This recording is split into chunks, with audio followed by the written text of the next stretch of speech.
የተፈተኑ ሰዎችና ያልተፈተኑ ሰዎች በአንድ ቦታ ላይ ስታስቀምጧቸው ነገሮችን የሚያዩበት ሁኔታ የተለያየ ነው።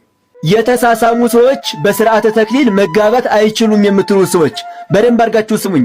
12 ዓመት ደም እየፈሰሰኝ ምራቅ እየተፉ ሁሉም ሲያንቋሽሹኝ በማወቅም ይሁን ባለማወቅ ድንገት በመቀራረብ የተሳሳማችሁ እህቶች ወንድሞች ካላችሁ በተክሊል ማግባት ክብር የለኝም ክብሬ አንተ ነህ የዘላለም ደስታዬ ነህ ዛሬም አንተን ያያል ዓይኔ ሰላሜ ነህ በዘመኔ ክርስቶስ መድኔ እርካታዬ ለጥማቴ እንጀራ ነህ ለሕይወቴ ሞቴን ሞተ አሳረፍከኝ ትንሣኤና ሕይወት ሆንከኝ ሞቴን ሞተ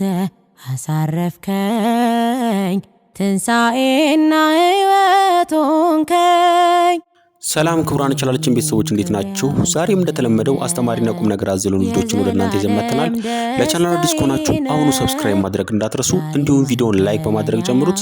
ወደ ቪዲዮአችን እንለፍ። የተፈተኑ ሰዎችና ያልተፈተኑ ሰዎች በአንድ ቦታ ላይ ስታስቀምጧቸው ነገሮችን የሚያዩበት ሁኔታ የተለያየ ነው። ብዙ ፈተና ያሳለፈው በሳል ነው፣ የተረጋጋ ነው፣ በቀላሉ አይናወጽም፣ መውጫ አያጣም። ያልተፈተነው ሰው ግን አንድ ነገር በተደረገ ቁጥር ልቡ ተሰብሮ የሚጠፋ ይሆናል እና ፈተና ያበስላል።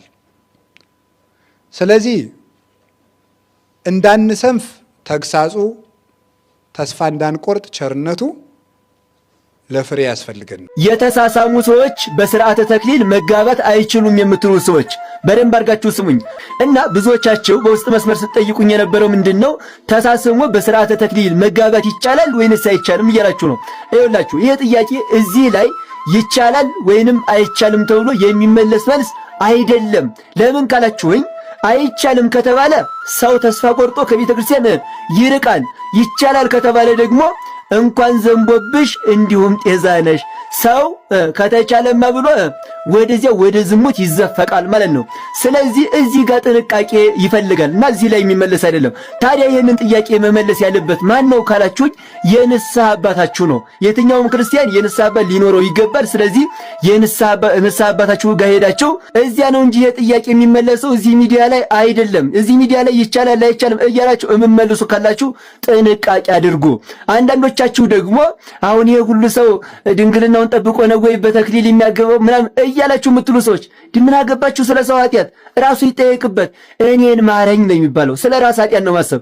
የወደደኝ ጌታ ምን አድርጌለት ነው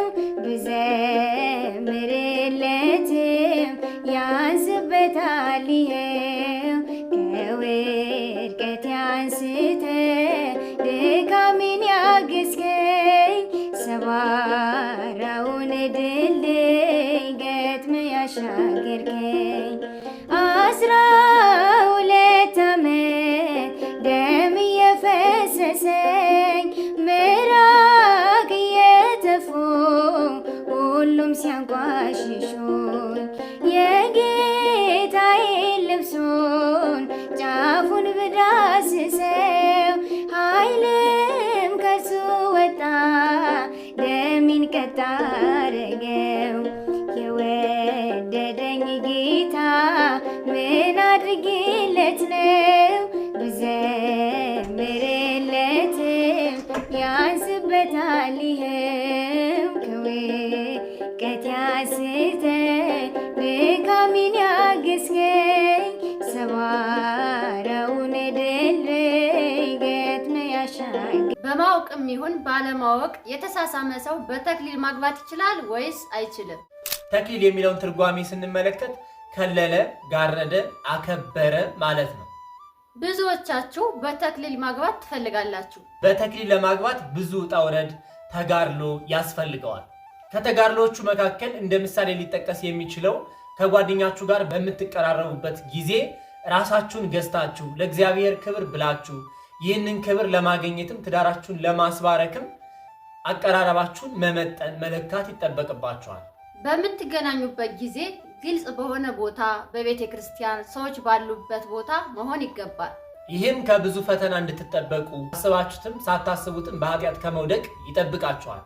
ነገር ግን ከሰዎች ተሸሽጋችሁ ሰዎችን ርቃችሁ ጨለማ ለብሳችሁ የምትገናኙ ከሆነ በመቀራረባችሁ መሃል ድንገት ልትሳሳሙ ወይም ሌላ ተግባርም ልትፈጽሙ ትችላላችሁ። የተሳሳመ ሰው በተክሊል ማግባት ይችላል ወይስ አይችልም የሚለውን ጥያቄ በስፋት የሚጠይቁን በግልጽ ቦታ ያልተገናኙ ራሳቸውን ለፈተና አሳልፈው የሰጡ እህቶቻችን ወንድሞቻችን እንደሆኑ ተስፋ እናደርጋለን። መሳሳም በራሱ ወደ ዝሙት የሚያመራ ሩካቤ ሥጋ ስንፈጽም የምናደርገው ድርጊት ነው። እውነት ነው። መሳሳም በዝሙት እንድንወድቅ ኃጢአት እንድንሰራ ኃጢአትን እንድንለምድ ባላሰብነው ሁኔታም ክብረ ንጽህናችንን ድንግልናችንን እንድናጣ የሚያደርገን የኃጢአት ስራ ነው። ሆኖም በማወቅም ይሁን ባለማወቅ ድንገት በመቀራረብ የተሳሳማችሁ እህቶች ወንድሞች ካላችሁ በተክሊል ማግባት ትችላላችሁ። ነገር ግን የሥጋ ድንግልናችሁን እስካላጣችሁ ድረስ በተክሊል ማግባት ትችላላችሁ። መሳሳም ግን የሚፈቀድ ነው እያል አይደለም። መሳሳም ኃጢአት ነው።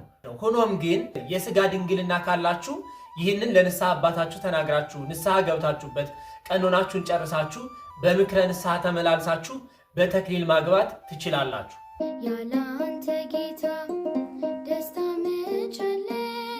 ያለ አንተ አምላኬ ሕይወት መች አለ? ስምህን ጠርቶ የተማጸነ ከእሳቱ ወጣ ከሞትም ዳነ።